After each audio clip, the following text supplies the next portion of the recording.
Bien, 10:49, continuamos aquí en la central de informaciones de RPP en Noticias. Es momento de hablar sobre un tema delicado y que por supuesto preocupa a muchos. La mayoría de personas o alguna de ellas tenemos miedo a volar, ¿verdad? Justamente a viajar a través del transporte aéreo.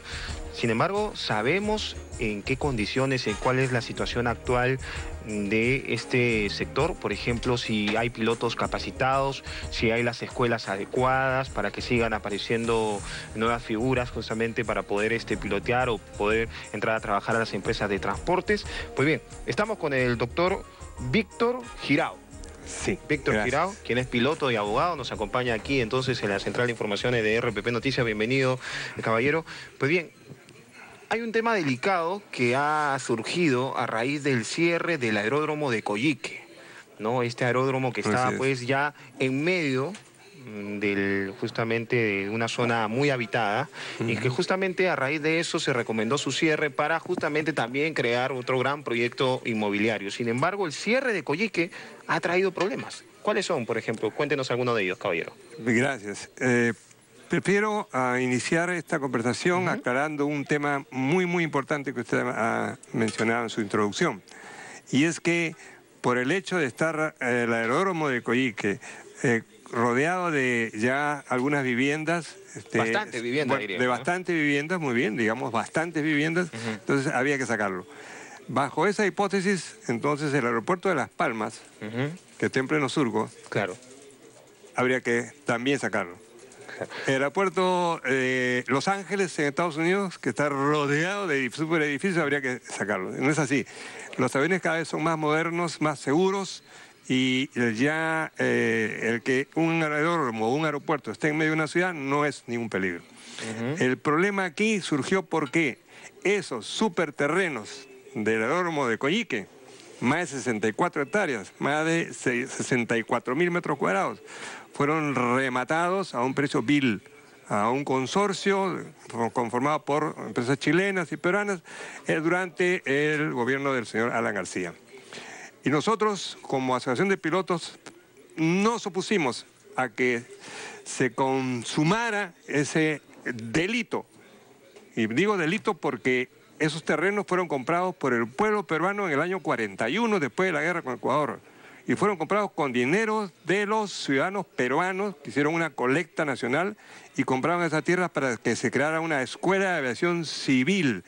Y los civiles con la finalidad de apoyar en caso de conflicto armado para el transporte de pasajeros, de heridos, en fin. Ahora, señor, al desaparecer Coyique, y aquí viene la segunda parte de su pregunta, al desaparecer Coyique nos quedamos sin la única escuela de aviación civil.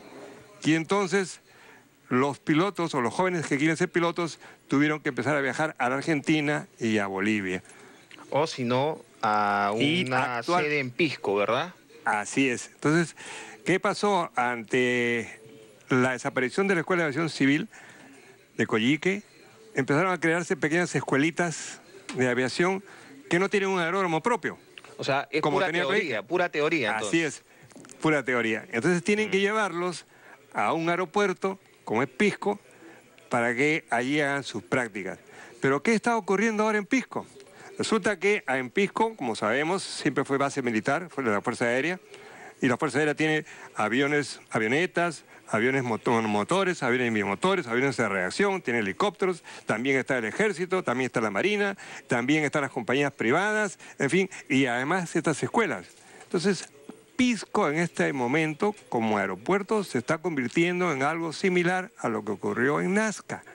Hay un caos aéreo que podría producir un grave accidente aéreo. Una serie de accidentes. Bueno, en todo caso, la informalidad está justamente instalándose en Pisco. Así es.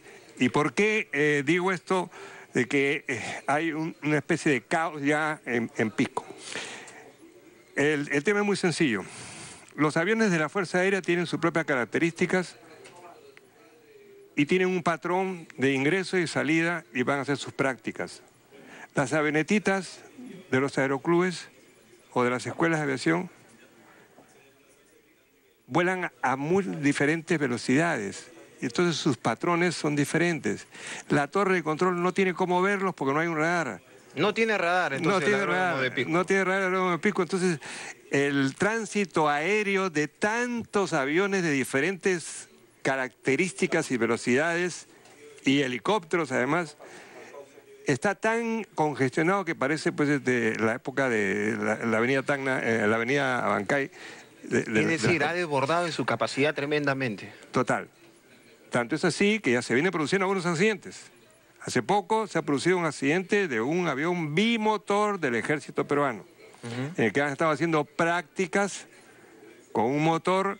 Al fallar un motor, el instructor tiene que enseñarle a volar al piloto con un solo motor, porque si tiene dos motores, si falla uno, tiene que enseñarle a volar con uno.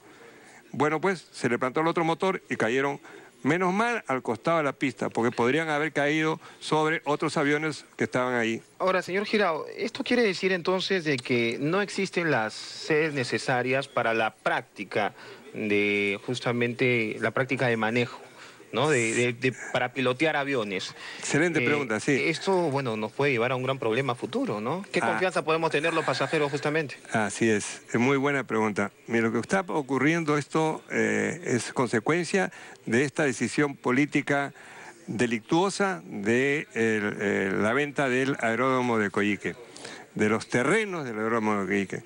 Y bueno, en esa época, el ministro de Transportes, que era el señor Cornejo, prometió que esos dineros por la venta de esas tierras se iban a utilizar en la construcción de una superescuela de aviación civil en el sur. Bueno, pero ahora la responsabilidad la puede tener el actual ministro de Transporte, suponemos. Exactamente, porque ha heredado un problema que tiene que darle solución. Y habría que esperar que se pronuncie, ¿verdad? Así es.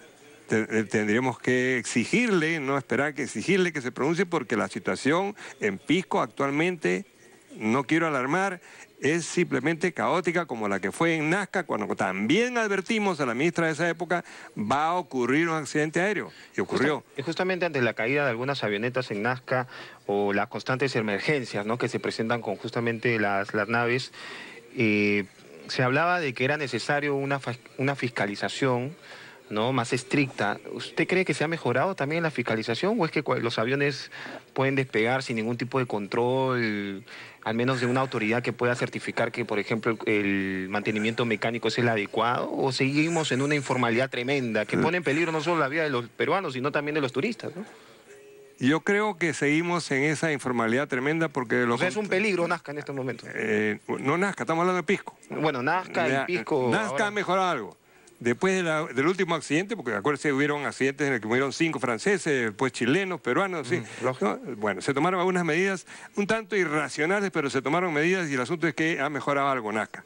Ahora el problema se ha trasladado a Pisco, en el que no hay ningún control de autoridades que impongan patrones, tiempos, alturas obligatorias para que el tránsito aéreo múltiple, tan variado, pueda ser ordenado y seguro. Claro, señor Girao, pero usted como piloto, y además abogado que es, ¿verdad? Sí. Pero como piloto sabe que una falla mínima en un vuelo es fatal. Fatal. Entonces, si usted, por ejemplo, una gran empresa de una escuela de pilotos le dice, señor Girao, necesito una pista para que nuestros alumnos practiquen, ¿usted me recomendaría el aeródromo de Pisco? ¿Usted qué le responde? No, de ninguna manera. De ninguna manera. Así como está actualmente, de ninguna manera. Tiene que ordenarse. Se puede ordenar. Hay que poner un radar, hay que poner personal fiscalizador de la Autoridad Aeronáutica Civil que están sentados en sus oficinas aquí en Lima y no van a Pisco, no van a Nazca, no van a ver los lugares donde efectivamente tiene que estar fiscalizando. ¿Cuánto paga cada piloto, cada escuela o cada aeronave para hacer uso de la pista de Pisco? ¿Usted tiene una idea?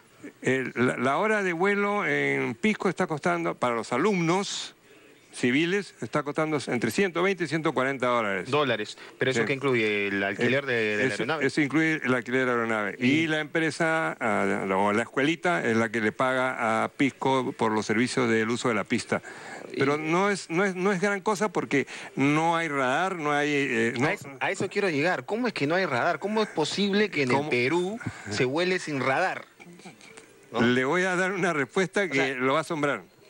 Y además, el radar, ¿qué significa para el piloto? ¿Qué tan importante es el radar para el piloto? Usted como piloto, ¿qué nos puede explicar? A ver, para que la gente lo entienda. Muy bien. El radar es un equipo que tiene una pantalla, como todos los monitores, en el que el controlador de la torre de control puede identificar dónde está un avión, a qué altura, a qué distancia, a qué velocidad, con qué rumbo y hacia dónde se dirige. Y esa es la información importante que le transfiere al piloto que está en la nave. Así es. Entonces él puede ver en la pantalla cuántos aviones están, a qué alturas, y a qué velocidades y con qué rumbos, de tal manera que él pueda ordenar el tránsito aéreo con seguridad.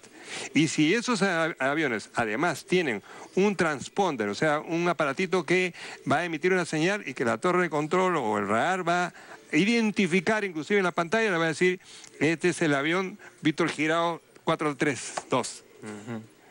Y entonces de esa manera el tránsito aéreo va a ser seguro y se van a poder evitar accidentes. ¿Cómo es que se utiliza un aeródromo en el Perú sin radar? Sin radar. Bueno, pues se han comprado 8 radares durante el gobierno de Alan García, se compraron 8 radares por más de 40 millones de dólares que se han instalado y no sirven para nada. ¿Por qué no sirve? No sirve para nada porque son de tecnología inadecuada y porque los contratos que se firmaron para la instalación de esos 8 radares no se han cumplido a cabalidad. Y la autoridad aeronáutica, el ministro de Transportes, el viceministro de Transportes, el director de Aeronáutica Civil, el presidente y el director de Corpa, los gerentes de Corpa, nadie hace nada. ¿Por qué? Bueno, estamos hablando de 40 millones de dólares que se han repartido, no sé en qué forma. Mañana, Dios no quiera, hay un accidente aéreo en Pisco, pongamos. ¿Quién va a ser el responsable? La autoridad aeronáutica y Corpac, que son los que administran los aeropuertos. Corpac administra todos los aeropuertos del Perú. O sea, sobre los funcionarios de Corpa va a caer la responsabilidad penal de alguna muerte. Así es. De algunas muertes, no, de muchas muertes, porque generalmente no es uno el que muere, ¿no? Bueno, señor Girao, preocupante, ¿no? Lo que usted dice, la informalidad, pues, si llega a un sector tan sensible, ¿no? Porque, como lo volvemos a repetir, o sea, si bien es cierto se dice que el transporte aéreo es el más seguro, también hay que decir que una falla pequeñita es la más fatal. Así es. Es lo grave. Una pequeña falla. Aquí en el mismo aeropuerto Jorge Chávez, que ha ocurrido ya conatos de colisión.